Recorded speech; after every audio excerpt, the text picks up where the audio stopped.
Assalamualaikum warahmatullahi wabarakatuh.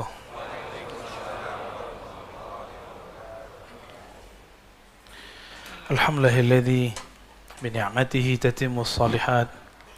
Walhamdulillahilladzi raqqana minaz zulumati ilan nur. Allahumma akhrijna min zulumatil wahmi wal jahli ilal ma'rifati wal ilm. Coba-coba. Bismillahilladzi la yadurru ma'a ismihi syai'un fil ardi wala fis sama' wa huwas sami'ul 'alim. Bismillahilladzi la yadurru ma'a ismihi syai'un fil ardi wala fis sama' wa huwas sami'ul 'alim. Bismillahilladzi la yadurru ma'a ismihi syai'un fil ardi wala fis sama' wa huwas sami'ul 'alim. Na'udzu bikalimatillahi tammati min syarri ma khalaq. نعوذ بكلمات الله التامات من شر ما خلق نعوذ بكلمات الله التامات من شر ما خلق وصلى الله على نبينا محمد. Jemaah subuh yang diberkahi Allah, sebelumnya kita membahas tentang wirid, ya, nur yang ada di kolbu. InsyaAllah kita pada pagi ini akan membahas tentang Iqbal dan Idbar. Iqbal, kolbu yang menghadap kepada Allah. Idbar, kolbu yang membelakangi Allah subhanahu wa ta'ala. Ini hikmah nomor 97, kelihatan ya?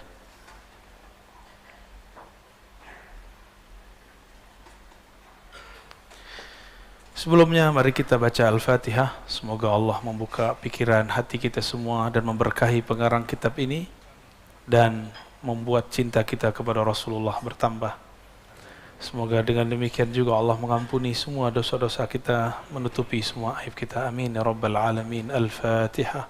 A'udzubillahi Bismillahirrahmanirrahim. Maliki yaumiddin. Iyyaka na'budu wa iyyaka nasta'in. صراط الذين أنعمت عليهم غير المغضوب عليهم ولا الضالين آمين. وبسنادنا المتصل الإمام ابن عطاء الله السكندري قدس الله سره قال: النور له الكشف والبصيرة له الحكم. Nur apabila masuk ke dalam kolbu, maka akan tersingkaplah pandangan kolbu. Itu kalau nur masuk ke dalam kolbu. Tersingkapnya kolbu bukan berarti dia akan melihat sosok, belum tentu. Atau belum tentu dia melihat cahaya, tapi dia merasa tenang. Coba lihat anak kecil, kalau lampu mati takut nggak? Maka anak kecil senang kalau lampunya hidup. Nah, ciri-ciri nur sudah masuk ke dalam diri, ada perasaan tenang. Ya. An-nur lahul kasyaf, ini dia. Nur, cahaya. Apa itu cahaya? Sesuatu ciptaan Allah yang membuat engkau dapat melihat objek di sekitarmu. Itu disebut cahaya. Ada cahaya pagi ini? Bisa dari lampu, bisa dari mana-mana. Ya. Jika seandainya suatu saat cahaya-cahaya ini hilang, kolbu masih bercahaya nggak? Nanti ada masa, saya bukan nakut-nakutin, tapi Nabi SAW mengabarkan akan ada masa krisis. Di saat itu datanglah sang maha pembohong. Jika ada yang maha benar Allah, ini maha pembohong. Surganya neraka, nerakanya surga. Cahayanya kegelapan, kegelapannya cahaya. Dia menawarkan cahaya palsu. Gimana cara jawabnya? Maka kita harus punya nur yang ini. Nur apakah ini? Nur ma'rifatullah. Nur tauhid kepada Allah subhanahu wa ta'ala. Nur itulah yang tersimpan dalam huruf-huruf yang ada dalam surat Al-Kahf. Terutama 10 ayat pertama dan 10 ayat terakhir. Ya.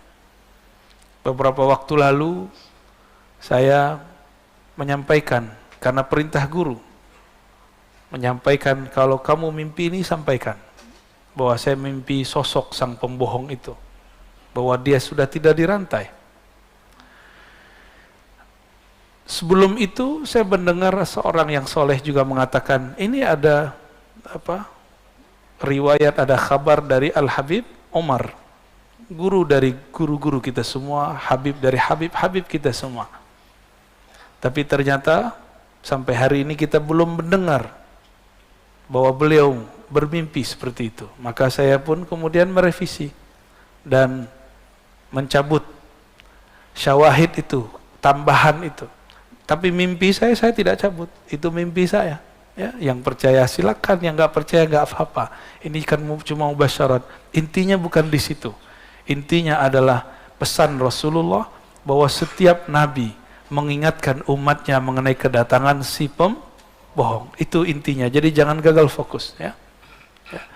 Kalau salah saya sudah minta maaf. Ya. Masa nggak move on juga. Ya. Berarti ente emang pengen cari kesalahan aneh banyak, ya, gak usah dihitung atu-atu, banyak sekali. Karena lisan ini mahallul khata, ya. Emang tempat banyak salah, ya. Maka kita selalu minta kepada Allah supaya meluruskannya. Amin ya rabbal alamin. Nur itu membuat ada kasyaf. Apa arti kasyaf? Kasyaf itu penyingkapan. Orang-orang banyak menyebut istilah kasyaf, ya.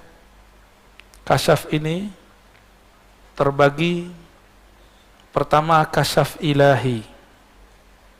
Kasyaf dari Allah. Ini pasti benar. Kalau wali Allah, para nabi nggak perlu sholat 2 rakaat, langsung masuk ke dalam ruhnya. Tapi orang-orang seperti kita ini perlu dulu mengkondisikan kolbu, sholat dulu 2 rakaat, baru mendapatkan isyarat itu. Maka ada kasyaf yang lain, kasyaf malaki, kasyaf dari malaikat. Ini dengan berkah zikir, nanti malaikat datang membisikkan. Tapi hati-hati, ya, belum tentu malaikat. Siapa tahu sebelum syaitan, nafsi, baru syaitani. Kalau nafsi, tinggal dicek jiwa dia yang mana. Apakah jiwa dia jiwa yang buas atau jiwa yang tamak. Jika isinya duit, makan, dan sejenisnya itu, berarti dalam dirinya ada gejolak-gejolak syahwat duniawi. Jika kalau dia zikir, hancurkan, bunuh, gitu ya, serang. Berarti dalam dirinya ada aib, ada nafs sibai, buas. Tapi jika di dalamnya ada strategi menghancurkan orang secara halus, maka orang ini syaitani. Ciri-cirinya buka aib orang lain. Ya, itu syaitani. Maka kasyaf yang membuka aib, membuat perpecahan, ini dari syaitan. Ini dari syaitan, ya. Gimana perasaannya, Pak? Ada orang mimpi kita, tapi dia melihat di jidat kita ada lafaz kafir. Perasaan kita gimana? Sedih kita, ya. Kita yang mimpi begitu, katakan ini mimpi dari syaitan. Oh, lagi zikir, katakan syaitan lebih lama zikir daripada kamu, ya. Jadi kalau itu terjadi pada antum, jangan percaya. Sama, antum mimpi ngelihat ada lafaz Allah di jidat orang, belum tentu juga benar, ya. Seperti itu cara iblis untuk menipu kita supaya kita percaya dengan orang itu padahal dia bukan orang yang benar. Ini kalau kasyaf ilahi, ini yang disebut ihsan, musyahadah, muraqabah. Ini para wali-wali Allah yang spesial.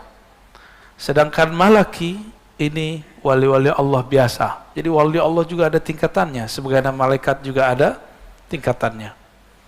Kalau malaki turunnya ke kolbu, dia masuk ke kolbu. Sedangkan jika itu dari syaitan, membuat was-was dan gelisah. Nah, Di masa Rasulullah ini terjadi semua. Nah, Rasulullah hanya menerima mimpi orang yang dari ilahi atau malaki. Saya sudah sering menyebutkan bahwa para sahabat itu setiap ba'da subuh setoran mimpi. Cuma jumlah sahabatnya belum sebanyak ini. Ya. Ini berapa nih orang nih? Dan tidak semua sahabat bermimpi. Sampai-sampai Abdullah bin Umar yatamanna birru'ya. Berharap dia punya mimpi. Apa kata dia? Coba kalau saya mimpi. Dia kalau ada orang mimpi, datang ke Nabi, Nabi takbir. Maksudnya apa? Menceritakan mimpi sudah biasa di zaman Rasulullah Sallallahu Alaihi Wasallam. Maka saya aneh kalau ada orang mengatakan itu bukan uslubnya Habib Umar, gitu. Itu kalau wali pasti uslubnya salah satunya mimpi. Salah satu dari uslub walayah adalah menghargai mimpi. Mungkin kalau kita berhusnuzan, bukan uslub beliau, bukan metodologi beliau jika berdakwah menceritakan mimpi. Kalau itu saya percaya. Tapi kalau wali tidak menghargai mimpi, saya tidak percaya. Ya, semua wali menghargai mimpi karena mimpi itu terjemahan kolbunya. Kolbunya lagi benar, tinggal dicek mimpinya apa. Dan hebatnya wali-wali Allah, mereka sadar dalam keadaan mimpinya. Ya, bisa sadar dalam mimpinya. Dalam mimpi itu akan datang ada wali-wali palsu, mursyid-mursyid palsu, itu bisa dicek, Pak. Bisa dicek. Ada cara-caranya, ya. Ini macam-macam daripada kasyaf, ya. Kalau yang mau nulis silahkan ditulis, ya, saya hapus. Sekarang basirah. Apa beda nur dan basirah? Meskipun nur sudah dapat, tapi kalau basirahnya nggak benar, basirah itu adalah pandangan batin. Ini basirah. Ini pelajaran besar, saya tidak ingin mengungkap kesalahan, cuma ini pelajaran besar yang diekspos. Masalah mimpi, masalah kasyaf. Masih ingat berapa tahun yang lalu, pemilu, salah satu ustadz kita yang sangat alim, mendengar juga orang soleh, sama kasus ya, nggak jauh beda dengan saya. Ya. Coba ini masuk ke ranah politik. Bahwa orang soleh ini menyebut nama salah satu calon 5 kali. Benar? Itu kasyafnya benar. Kasyafnya benar. Tapi yang menerjemahkan kasyaf ketika dibukakan satu kejadian, antum melihat satu kejadian masing-masing beda-beda nggak? Contoh, ini contoh nih.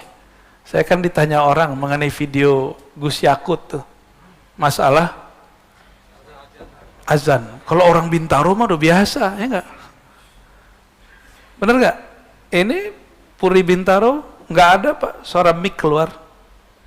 Ini paling cuma saat azan. Sholawatannya nggak ada. Baca Qur'annya nggak dikencengin. Sudah biasa orang di sini.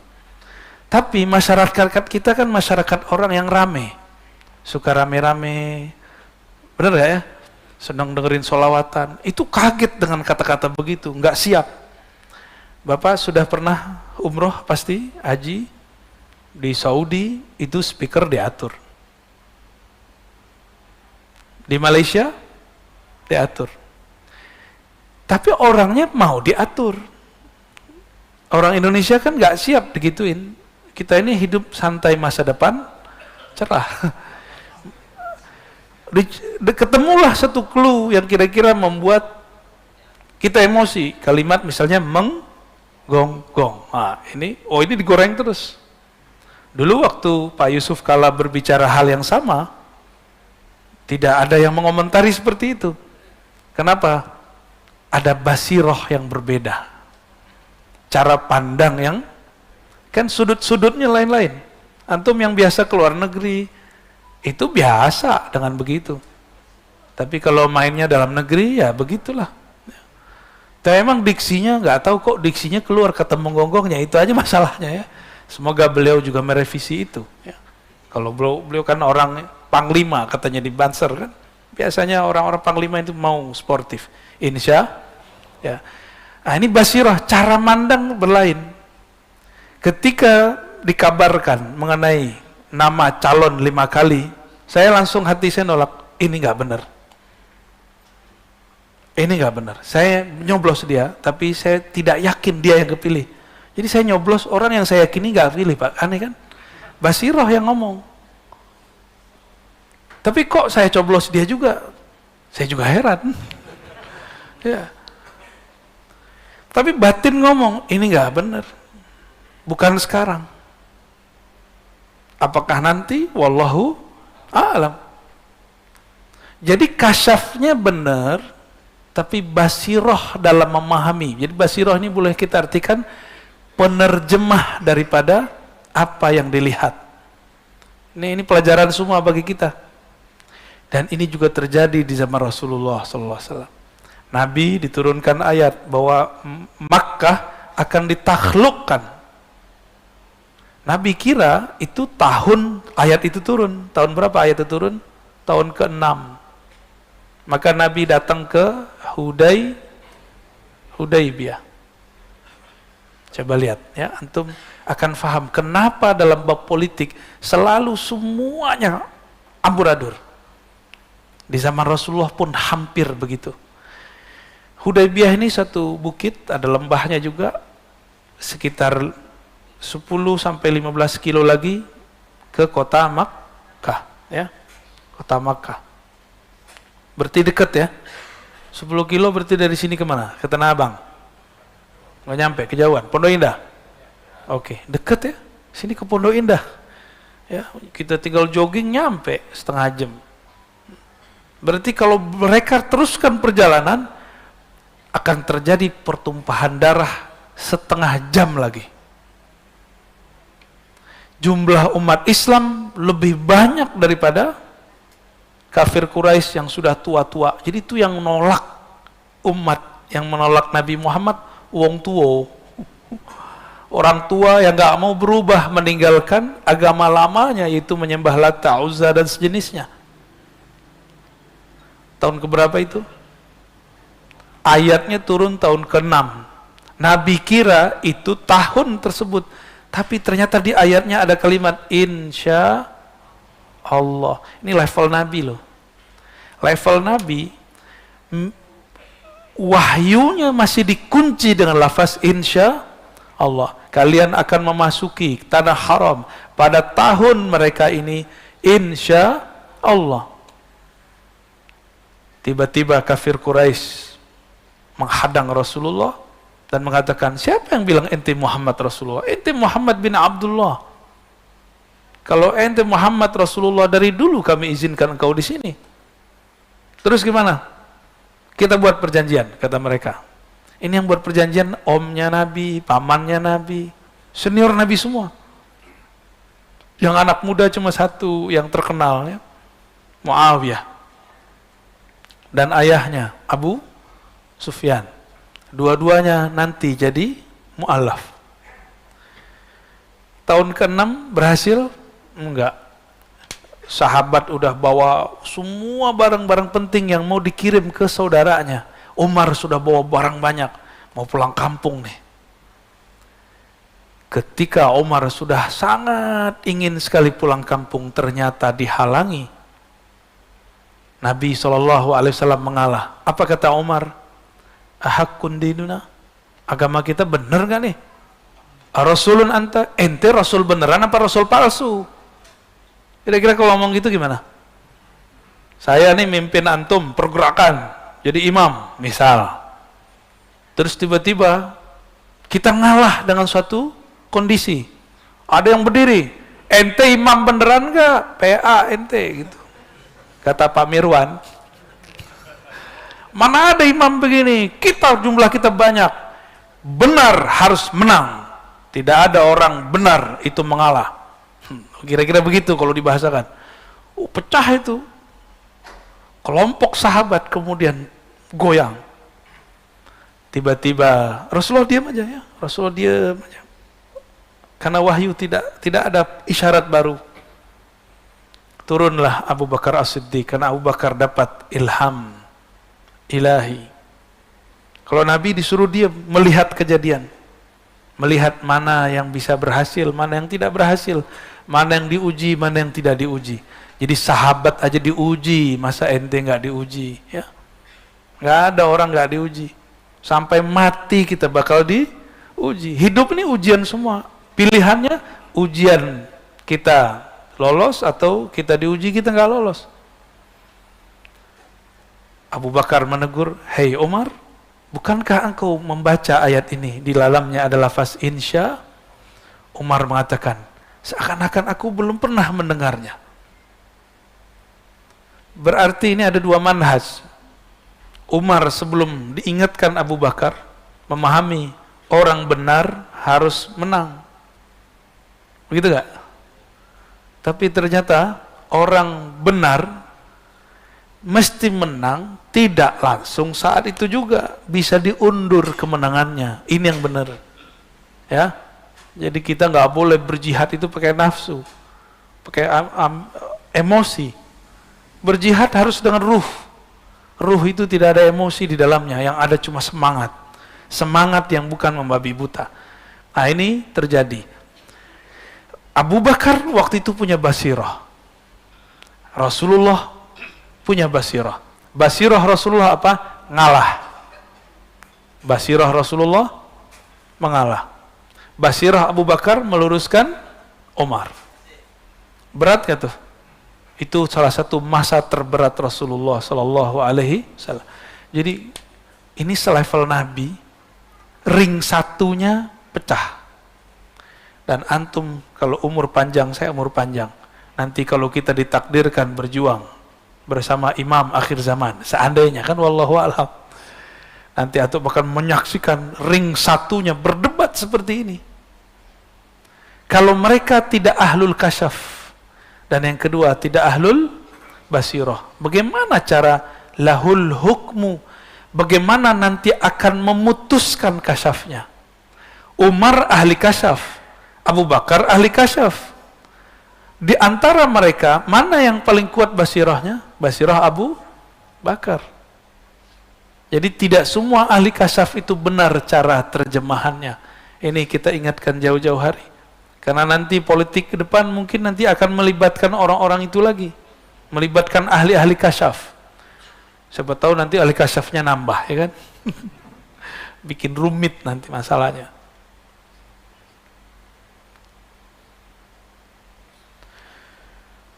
Hukmu artinya keputusan. Memutuskan makna daripada kasyaf, ya. Apa makna yang ada dari kasyaf tersebut? Ini yang akan diputuskan. Disinilah kita perlu memandang kolbu. Wal kolbu, kolbu itu mempunyai dua karakter. Yang pertama iqbal. Ada namanya iqbal? Iqbal, menghadap kepada Allah, bukan ke nafsunya. Yang kedua idbar, menghadap dunia. Idbar menghadap dunia. Di dunia ada apa aja? Fulus. Apalagi? Viral. Sama-sama app. Satu app fulus, satu viral. Dua ini. Satu duit materi, dua eksistensi. Satu fulus, satu viral. Cuma ini ujian umat Nabi Muhammad, yang lain lewat, gak ada masalah. Apa aja ujian umat Nabi Muhammad gak ada masalah. Tapi kalau urusan dua ini kita bisa lewat, ya. Kita bisa hancur. Urusan fulus dan viral. Benar gak? Apa saya salah? Ya. Fulus gimana? Antum diuji dukutnya, fulusnya. Saat kita cinta harta, kita yang bekerja, bukan kita yang menikmati. Maka saya sering bertanya ke kawan-kawan saya yang bekerja, pernah nggak Anda sudah capek-capek survei, buat bahan presentasi, mengumpulkan data, tapi yang jebol punya teman, pakai punya kita. Pernah? Pasti banyak. Ya. Gak usah khawatir, Allah gak pernah menukar rezeki seseorang. Siapa yang stres saat itu, berarti dia sedang berprasangka kepada Allah. Inilah bahayanya, rukun iman keenamnya rusak. Dia berpikir rezeki dia diambil orang. Tidak ada rezeki kita diambil orang. Apalagi pasangan kita diambil orang, gak bakal. Itu rezeki. Anak kita diambil, gak bakal. Yang punya kita akan sampai kepada kita. Yang gak bakal sampai. Nah, ini perlu digaris bawahi. Punya apa namanya? Punya usaha yang sama dengan orang lain? Pernah punya? Tiba-tiba nggak laku, sepi, setan datang. Ini kan bagian dari was-was, kasyaf syaitani. Kebawa mimpi bahwa tetangga sebelah naruh apa namanya, jimat sial. Ya, toko kamu sedang diserang. Wah, datanglah ke dukun besok. Kata dukun, itu benar. Mimpi setan datang ke rasulnya setan. Klop sudah, kuadrat.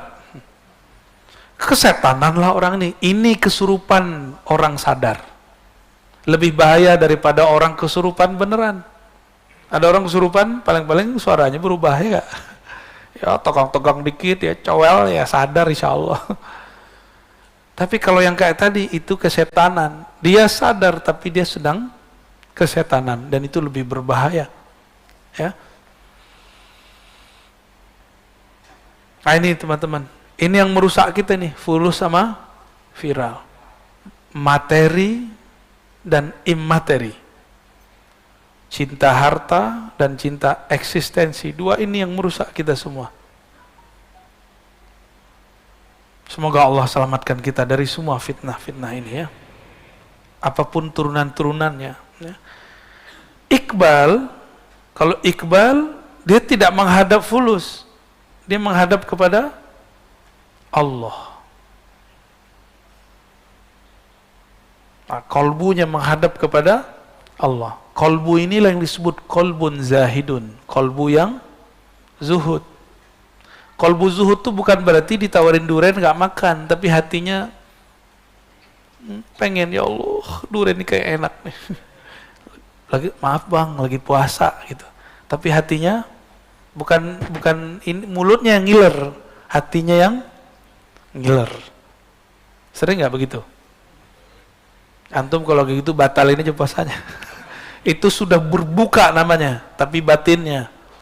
Maka kalau puasa itu lahir batin. Jangan hanya puasa makan minum, kalau itu mah gampang, cukup diet aja. Tapi kalau puasa lahir batin, tidak membiarkan kolbu kita berbuka. Inilah berbukanya kolbu ketika tertarik kepada selain Allah Subhanahu wa ta'ala. Gak apa-apa antum bergelimang harta, gak apa-apa. Mobil ganti-ganti silakan, rumah nambah terus silakan. Ada lagi yang nikah terus. Silakan. Yang penting kolbunya ma'allah, bersama. Bisa begitu? Ya bisa. Sebagaimana sebaliknya, ada orang yang gak nikah-nikah tapi pikirannya jorok terus ya. Ada orang yang miskin tapi dalam hatinya pulus. Ada kan? Ada yang gak terkenal pengen viral mulu. Banyak kan begitu? Banyak. Tuh yang depan saya banyak banget. Cirinya gampang. Antum posting suatu, seneng gak kalau di like orang? Seneng. Berarti ada bakat hubbul viral. Cinta viral. Tapi itu normal ya. Namun kita dituntut di atas normal. Gitu. Jadi jangan hanya menjadi manusia biasa. Jadilah manusia yang di atas kebiasaan. Biasanya jam segini kita tidur, ayo kita bangun gitu. Enakan tidur ya jam segini? Ya. Alhamdulillah. Ini tandanya nurnya sedang aktif. Alhamdulillah. Kalau nggak ada nur dalam kolbu antum, mana mungkin bisa bangun. Ya, tapi jangan seneng dulu. Basirohnya hidup nggak? Ya. Kalau basiroh hidup, kita itu happy, memahami sesuatu selalu positif. Ini ciri-ciri orang punya basiroh. Maka saya tidak takjub dengan orang yang melihat alam gaib. Saya takjub jika dia bijak memahami apapun yang gaib. Ini yang mahal. Ya. Saya punya guru, dia ngobatin penyakit hati dan orang gila. Waktu saya minta izin mau ke Jakarta dulu, tahun 2000 berapa itu ya? 2004 atau 2005. Tiba-tiba ada pasien datang, tapi ini bukan pasien gila. Pasien yang dia mengatakan, di sana guru dipanggil Buya ya. Buya, saya melihat dalam mimpi saya, tetangga sebelah naruh semacam sihir di rumah. Makanya kami sakit-sakitan sekeluarga. Itu langsung digebrak meja. Apa-apaan kalian? Itu iblis. Langsung wajah mereka terang. Yang tadinya seperti dirundung duka, nggak ada semangat, langsung semangat. Jadi dengan gebrak meja itu sembuh. Jadi wali begitu Pak ya. Wali gebrak meja, muridnya jadi sembuh. Guru kalau gebrak meja, santrinya jadi kiai. Kalau santrinya shadiq, santrinya adalah murid yang jujur, yang sungguh-sungguh kepada gurunya. Tapi kalau murid yang udah merasa jadi guru, disindir dikit marah. Ya, disindir marah, apalagi disebut nama. Itu murid kurang ajar ya. Murid kazib.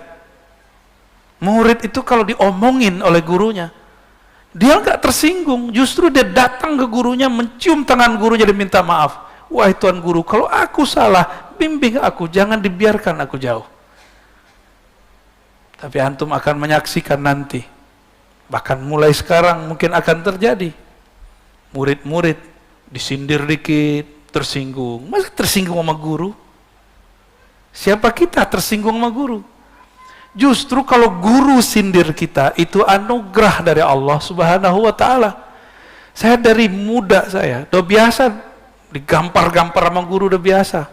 Apakah kita menjauh? Enggak, malah tambah mendekat kepada beliau.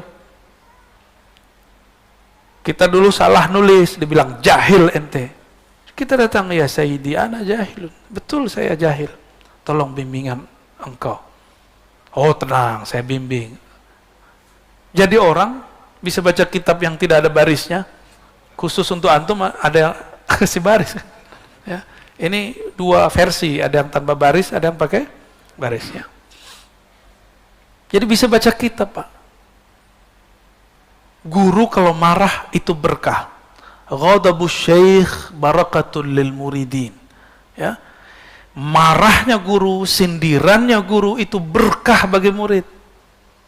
Jangan tersinggung ya.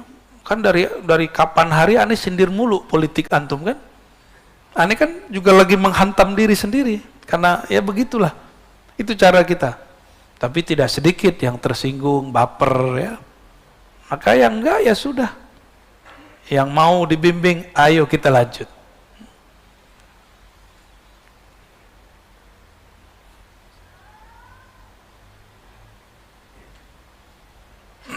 Kita masuk ke hikmah yang ke-58 ya. Mungkin beda kitab akan beda nomornya ya. Nomor kitab ini bukan dari pengarang. Seperti halaman bukan dari pengarang. Ya, nomor hadis bukan dari Imam Bukhari, tapi itu dari penerbit. Maka beda penerbit, beda nomor. Jadi kalau ada orang hafal nomor, hebat. Cuma bukan itu intinya.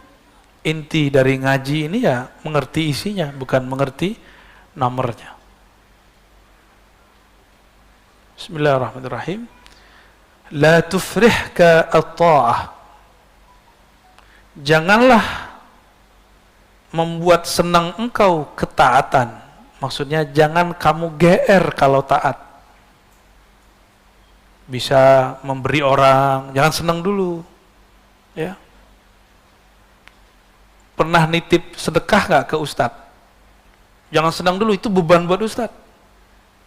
Kan ustadz punya hak jadi amil kan, tapi dia nggak ambil. Jadi kalau kita nitip sesuatu kepada orang, jangan kemudian intimidasi dia, karena dia sudah berbuat sesuatu untuk kita. Ya, la tufrih katta'ah, jangan kamu GR dengan maksiatmu, merasa girang dengan taatmu. Tadi saya sebut ada nur di hati antum, kan senang kan, Farhan kan, senang, tapi jangan senang dulu. Jangan senang karena itu kita yang bangun, kita yang duduk, tapi senanglah jika ada sesuatu yang lain. Kata beliau, la tufrihka ta'atu li'annaha barazat minka. Jangan kamu merasa senang karena taat itu kamu anggap barazat minka, muncul dari dirimu. Bisa baca Quran one day, one juz, itu nasibnya gimana tuh? Masih ada nggak tuh? Hah? Masih? Berapa orang? Dulu 300. Dulu banyak, ya. Lama-lama ada kebosanan, malal. Apa kata Allah? Innallaha la yamallu hatta tamallu. Allah tidak akan bosan sampai kamu bosan. Dan sudah banyak yang kabur kan? Kenapa? Karena cuma membaca. Maka majelis tadi harus di-upgrade biar tidak bosan. Harus ada majelis mengkaji yang dibaca. Gitu ya. Itu usul saya kalau masih punya majelis one day, one juz. Jangan kamu merasa senang kamu bisa membaca Quran 1 juz 1 hari, bisa tahajud, bisa ikut pengajian. Jangan senang karena itu usaha kita. Tapi senanglah engkau. Wafrah biha, farhanlah kamu, senanglah kamu, li'annaha barazat minallah, karena ketaatanmu muncul. Barazat ini artinya muncul, muncul minallah, daripada Allah, ilaika. Kenapa saya tadi sebut antum yang hadir pagi ini itu ada nur. Siapakah yang memberikan nur? Allah. Nur itulah yang membuat hati kita mau dengar. Ini kan banyak yang lebih tua umurnya secara biologis daripada saya, tapi mau dengar. Kalau nggak ada nur nggak mungkin kan, gengsi Pak. Oh, Rozi baru anak kemarin sore, azan aja gua duluan daripada dia. Kan bisa begitu. Lalu terus urusannya apa? Ya, dulu dia dokter, aneh yang suruh dokter kok. Terus masalahnya apa? Kalau dia sekarang jadi guru kita, dan itu akan terjadi Pak. Nanti saya akan menyaksikan ada anak muda, hafalan hadisnya, pemahamannya lebih dahsyat daripada saya. Dan saya harus duduk di depan dia. Gitu. Dan gak ada masalah. Kita senang-senang aja. Kenapa? Ilmu yang ada pada saya dan ada pada dia kan dari Allah. Maka saya duduk di depan dia bukan sedang menghancurkan eksistensi. Justru sedang mensyukuri apa yang diberi Allah Subhanahu wa ta'ala. Inilah ayat Allah Ta'ala, Kul bifadlillah wa birahmatihi fabidzalika falyafrahu huwa khairum mimma yajma'un. Katakanlah, hai Muhammad, ini dalil maulid juga ya. Ini dalil maulid juga dalil bab masalah taat. Bifadlillah, dengan anugerah Allah dan rahmat kasih sayangnya jualah. Fabidzalika, karena itu semua, falyafrahu, bergembiralah engkau. Nanti di bab maulid dalilnya ini juga. Adakah anugerah dan rahmat yang lebih besar daripada diutusnya Rasulullah? Ada nggak? Maka ini bisa jadi dalil apa? Maulidur Rasul sallallahu alaihi wasallam. Termasuk Isra dan Mi'raj Nabi sallallahu alaihi, semua itu adalah nikmat untuk umat. Maka kita senang setiap bulan Rajab karena di situ ada tanggal 27 Rajab. Meskipun secara riwayat tidak terlalu sahih, tapi ahli sejarah memilihnya untuk memperingati Isra dan Mi'raj.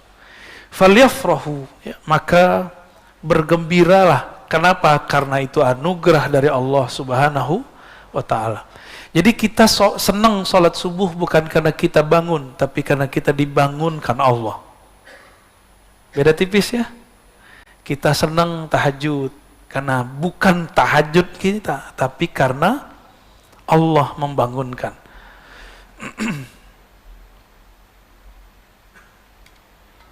Gimana? Masih lanjut?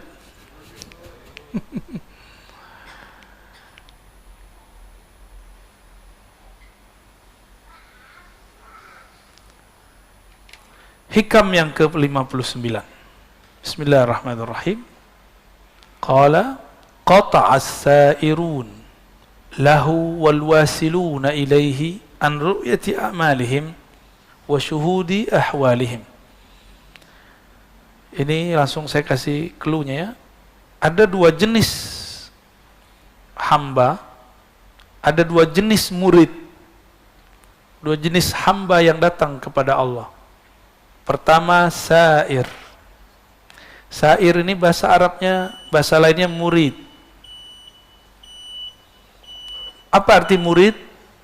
Orang yang berkehendak menuju Allah. Apa arti murid? Sudah jadi bahasa Indonesia, tapi dalam bahasa Indonesia murid orang yang berkehendak ilmu. Benar ya? Dan yang kedua, wasilin. Wasilinnya orang yang sudah sampai kepada kesadaran ilmu Allah. Disebut dengan murad. Apa arti murad? Orang yang telah disampaikan kepada kesadaran ilmu Allah Subhanahu wa ta'ala. Murid ini dia yang merasa dirinya yang beramal. Kalau murad, dia merasa amalnya anugerah dari Allah Subhanahu wa ta'ala.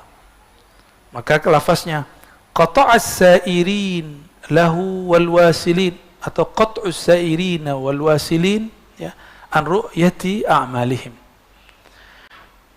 Murid dan murad sama-sama menempuh jalan beramal, sama-sama beramal, tapi ada perbedaan mereka saat melihat amal dan ahwal.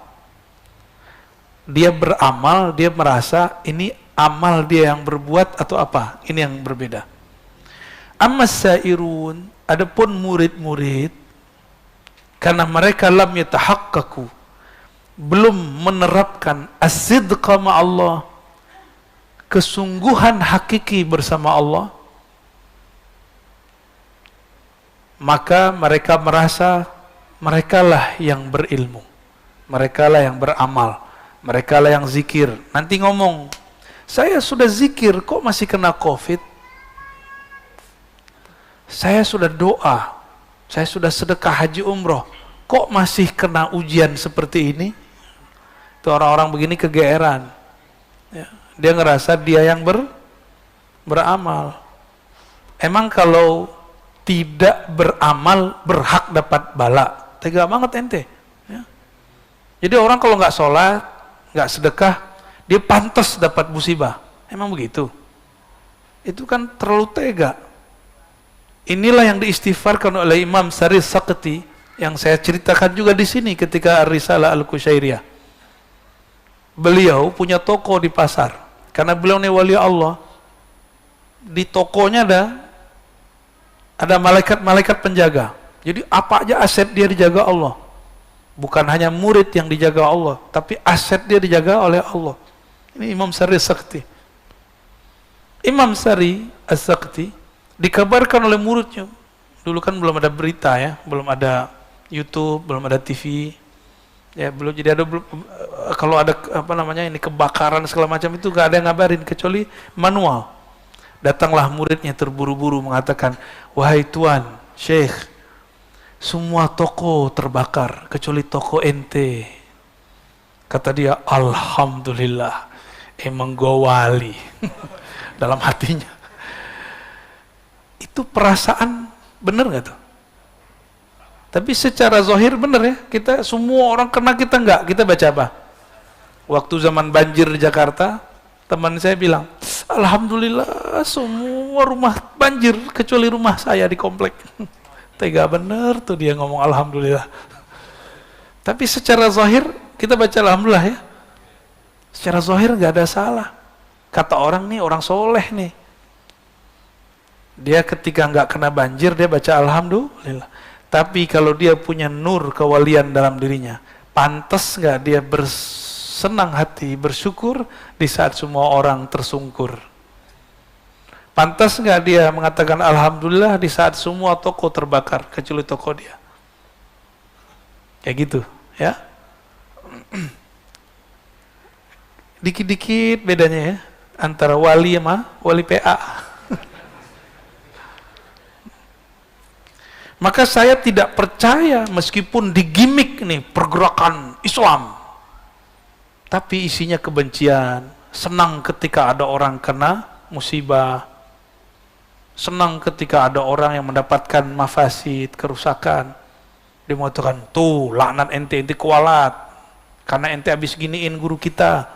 Itu bukan Islami, meskipun yang ngomong pakai baju-baju Islam. Emang ada baju Islam ya? Itu baju Islam atau baju Ahok? Hah? Baju koko kan? No, baju Abu Jahal Pak Abu Thalib? Gak juga ya. Allahumma sholli ala. Ammal wasilun, adapun orang yang wasil. Apa arti wasil tadi? Yang murad, yang disampaikan Allah. Fali'annahu ghayyabahum bisyuhudihi anha, karena dia Allah menggaibkan, menfanakan mereka dari memandang amalnya karena sibuk memandang Allah subhanahu wa ta'ala. Masih ingat kisah ibu-ibu sosialita yang lagi arisan di istananya Zulaikha? Masih ingat? Masih ingat gak? Emang antum pernah di sono? Maksudnya ingatkah kisahnya di Quran? Itu biasa ibu-ibu sosialita kan kalau ketemu bawa tas yang harganya, wah Masya Allah ya, cincin-cincinnya Masya Allah, bajunya Masya Allah, bawa kendaraannya juga Masya, kalau perlu budaknya budak mahal. Kata mereka, ih si Leha, si Juleha, masa jatuh cintrong sama budaknya? Masa budak kita jatuh cinta? Gitu. Zulekha dengar. Kata Zulekha, kalian belum tahu, aku ini sudah termasuk kuat menahan.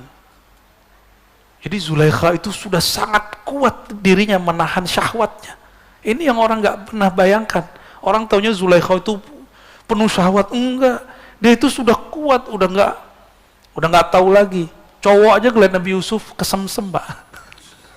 Apalagi cewek. Cowok aja bilang, ya Allah, masa ada cowok secakap itu? Apalagi cewek yang ngeliat. Akhirnya dikerjain, dikasih pisau. Masih ingat? Taruh apel. Kan lagi motong-motong. Yang kegores bukan apelnya. Yang kegores jadi apel yang warna merah, bertambah merah karena darah.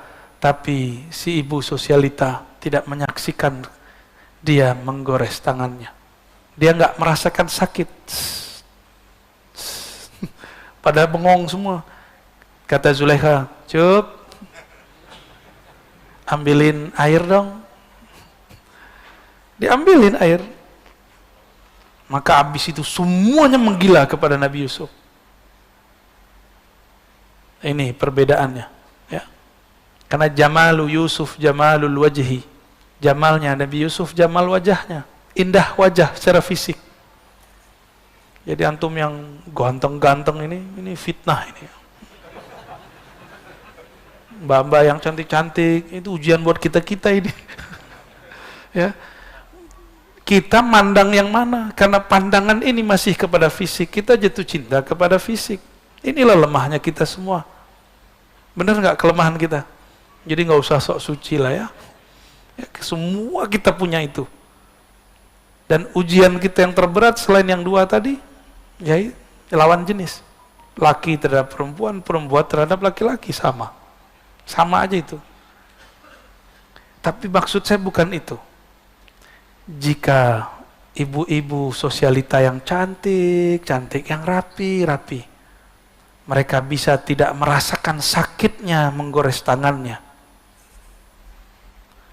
Apalagi jika mereka menyaksikan hakikat Nabi Muhammad sallallahu alaihi wasallam.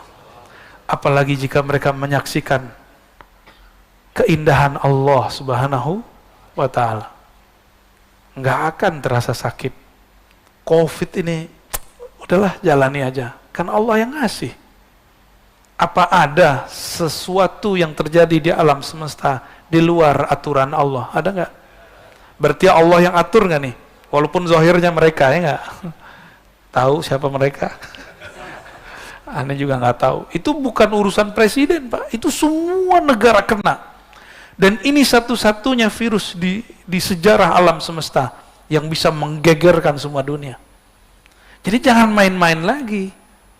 Ini sudah global semua. Kok masih aja ngomong, kiamat masih panjang, masih panjang. Dajjal belum keluar. Nabi ngingetin Dajjal sudah keluar. Kita kok masih main-main aja. Di zaman ini, Rasulullah SAW mengatakan, ya, antum bisa bayangkan, semua Nabi mengingatkan, hatta Nabi Muhammad mengingatkan, tapi Dajjalnya nggak keluar untuk mereka, keluarnya untuk kita. Nggak mungkin Allah tidak memberikan bekal, mesti bekalnya lebih berat dan lebih dalam daripada bekal-bekal umat terdahulu. Maka Rasulullah SAW memberikan bekal syariat kepada sahabat supaya diturunkan kepada umat.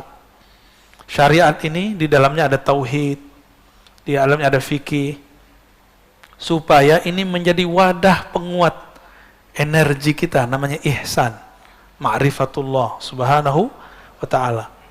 Supaya nanti antum nggak seperti Hawariyun, ya, yang menjadi kesepian. Karena teman-teman Hawariyun semuanya menuhankan Isa. Jadi mereka nggak kuat tauhidnya, yang dilihat Nabi Isa. Maka mereka menyembah Nabi Isa. Diangkatlah Nabi Isa jadi Tuhan. Setelah 300 tahun dia wafat, tahun 324. Ya. Itu terjadi. Jadi mereka menyembah Allah, tapi yang tampak pada perbuatan Nabi Isa. Itu kalau bahasa lembutnya, Pak. Kalau bahasa kasarnya lain lagi. Ya. Tapi kita kan tetanggaan, Pak, ya. Tetanggaan mas sebelah parkiran kan, jadi kita nggak boleh ngomong kasar-kasar amat. Udah cukup lah ya, udah jam 6. Gimana? Ada pertanyaan? Cukup? Ada pertanyaan? Mana nih panitianya? Baik, yang mau bertanya boleh angkat tangan.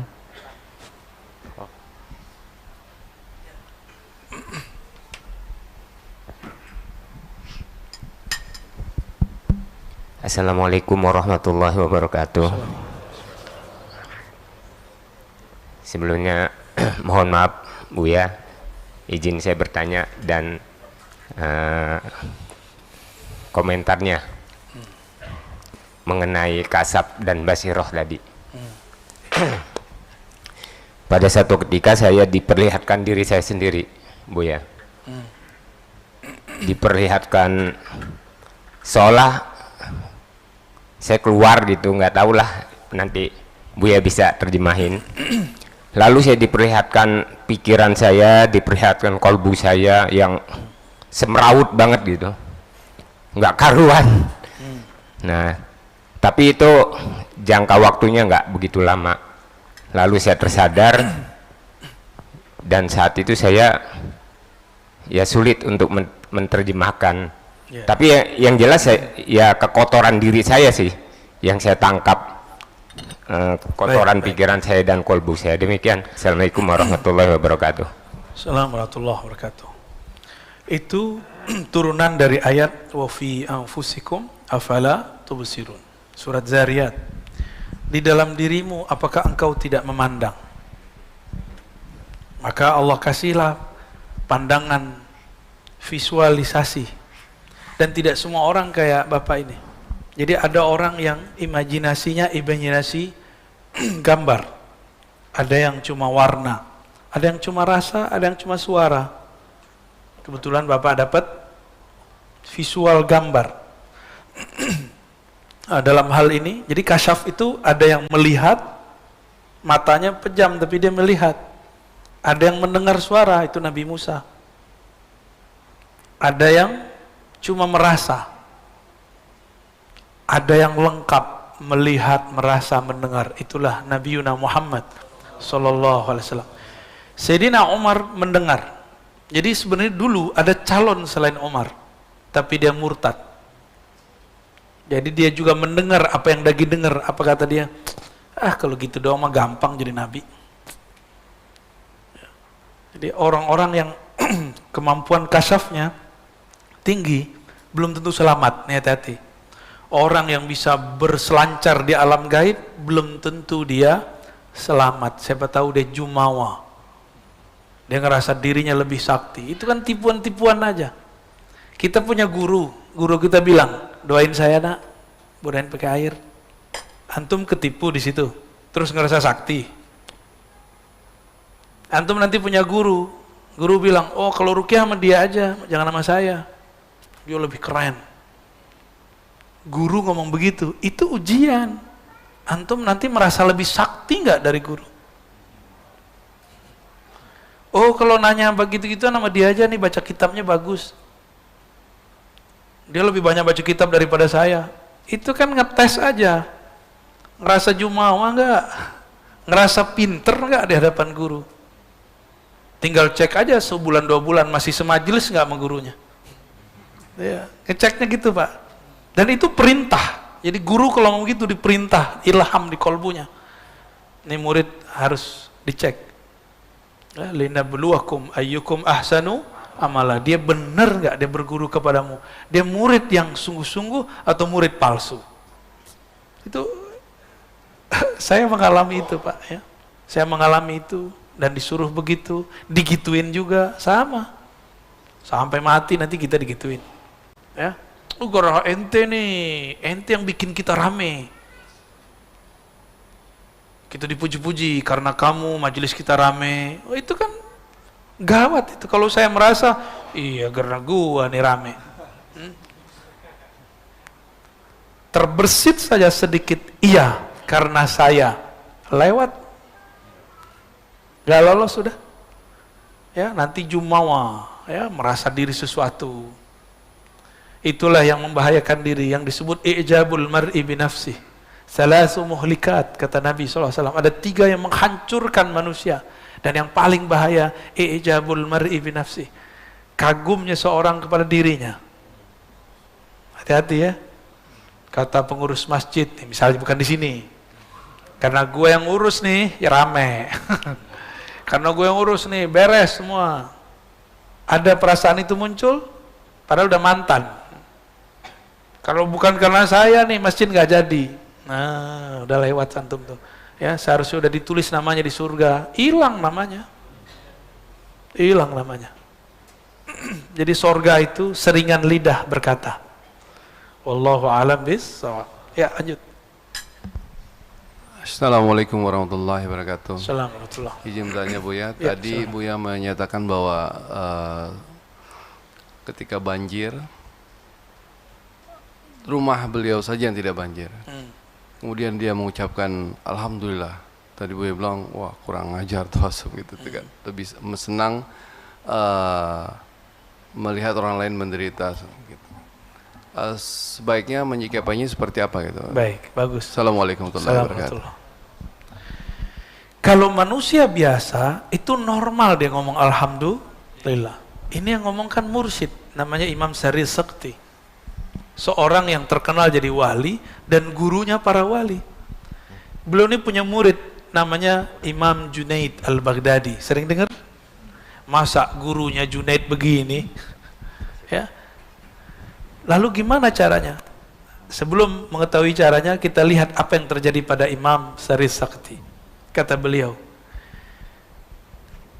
Inni astaghfirullah tabaraka wa ta'ala 30 sanah min qawli alhamdulillah. Aku minta ampun kepada Allah 30 tahun lebih karena aku dulu salah menempatkan alhamdulillah. Jadi zikir itu mirip dengan kayak komposisi bangunan. Nggak boleh salah pasang. Dia masangnya harus benar. Alhamdulillah itu di saat apa? Di saat kita bersyukur, senang hati bersama. Masa ada pewaris Rasulullah, dia bahagia di saat umat tidak bahagia.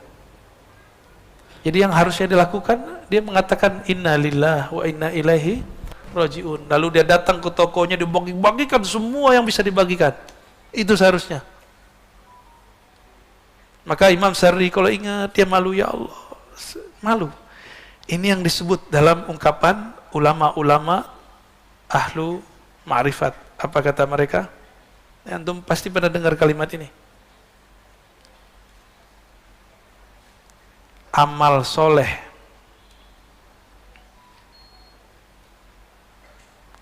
awam, dosa para wali. Bahasa Arabnya hasanatul abrar, sayyiatul muqarrabin. Itu amal soleh menurut orang awam, tapi dosa menurut para wali. Ya, benar nggak tuh? Kayaknya soleh, benar nggak baca alhamdulillah? Hati-hati, lafaz alhamdulillah dulu. Kalau kemarin-kemarin Allahu Akbar, kayaknya soleh benar tuh kalimat. Ya, tapi digunakan tuh bentak ustadz. Ya, ada ustadz di sini bukan saya. Dia nggak sepakat tuh. Ditakbirin Pak, sampai ke dia mau keluar parkiran, dikerubungin.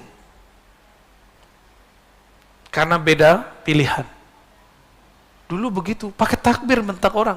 Jamaah neriakin ustadz pakai takbir. Ya kalah sinyalnya, lebih kenceng ustadznya. Cuma ada ustadz, sebagian ustadz takut sama jamaahnya. Ustadz cemen itu. Berhenti ente jadi ustadz. Guru itu memberi pengaruh kepada murid, bukan dipengaruhi murid. Guru itu yang memberi suluh, pelita bagi umat, bukan yang digelapkan oleh jamaahnya. Ya. Jadi ustadz itu dua jenis.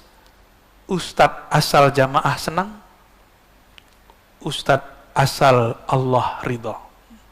Tuh beda tuh ya. Jadi saya nggak akan terpengaruh dengan takbir-takbir orang yang bertakbir. Dulu masih ingat nggak Bapak sejarah 10 November? Itu sejarah apa? Apa yang terjadi di Surabaya? Perang. Itu perang tentara Inggris orang India. Mereka turun pakai takbir karena tentaranya Muslim. Tapi Muslim campur, Ahmadiyah mah nggak Ahmadiyah. Turunnya takbir, bingung. Yang diserang hidungnya nggak mancung tapi takbir juga. Mukanya ya, beda kan orang India sama kita. Tapi takbir juga bingung mereka. Inilah yang membuat kita bisa bertahan. Takbirnya menggetarkan orang di sana. Maka ada yang belok, membelot sebagian. Maka bisa diatasi itu dulu yang di Surabaya itu. Ya, 10 November ya, terkenal itu. Itu yang meninggal saat itu syuhada, ya, para syuhada. Mereka berjuang untuk mempertahankan negeri, yang mana negeri itu dulu aman, tempat beribadah menyembah Allah Subhanahu wa Ta'ala. Jadi mencintai negeri yang di mana tempat itu aman untuk ibadah, baru disebut hubbul watan minal iman. Cinta negeri bagian dari iman. Jadi kalau negeri yang nggak begitu nggak usah dicintai. Anda mau tanya sama antum nyaman nggak sholat selama ini? Ya. Ada nggak yang larang? Nggak ada. Kajian-kajian dilarang nggak? Amanah yang penting pakai masker kan? Alhamdulillah. Jadi ini ya, udah ya. Amal soleh orang awam, tapi bagi wali dianggap dosa karena salah menempatkannya. Dan saya menyaksikan itu selama 2019 itu terjadi. Kiri kanan sama. Di sini Islam, di sini Islam.